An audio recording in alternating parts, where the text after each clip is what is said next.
Some of the world's largest economies have endorsed a move to stop multinational companies from shifting profits to low-tax havens. Finance ministers from the G20 backed a plan to establish a global minimum corporate tax of at least 15%. This comes after 2 days of meetings in Venice, Italy.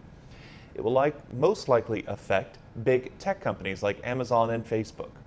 Supporters say the move will force digital giants to pay their fair share in taxes. So far, more than 130 countries have signed up, but 8 are holding out. Well, 2 days of meetings among the G20 finance ministers have finally wrapped up on Saturday night in Venice. The highlight and big focus of these meetings was how to adapt the global tax policy that started as an idea a little bit over a month ago at the G7 summit in Cornwall into something that can be concretely adapted by some of the world's biggest economies. Over the past month, we have seen the OECD take this from an idea to something that is a policy that countries could ratify, could adapt, could sign on to.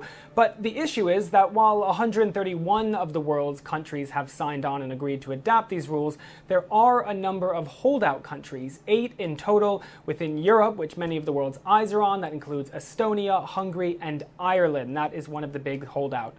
So the G20 ministers over the weekend tried to discuss, yes, we have most of the world's support, but how do we increase the amount of support and make sure that all countries are able to sign on to this? How do we entice these holdout countries for now?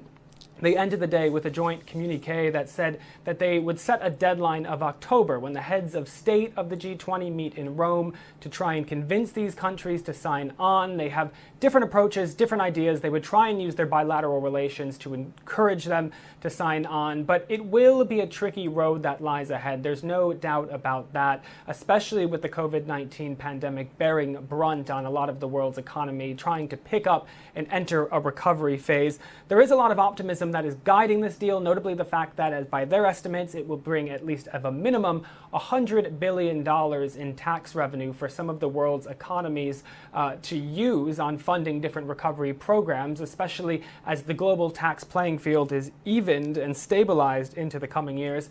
But the fact remains that for those 8 holdout countries, they are just not sure. The biggest example that many people are talking about is Ireland, of course, because here within the European Union, they have gone as far as suing Brussels to try and keep their corporate tax rate, that 12.5%, as it is. They are a favorite for many multinationals that choose them because of their 12.5% corporate tax rate. It's quite ideal, it's quite low, it's perhaps the lowest in the bloc, and that is what they want to keep it at, but they worry that if they sign on to these rules, some of these multinational companies will go elsewhere within the bloc, moving their headquarters and moving those precious dollars with them. So there will be a lot that lies ahead, a lot of things to convince them to sign on to, and these G20 ministers have their work cut out for them as they lobby these countries to come on board.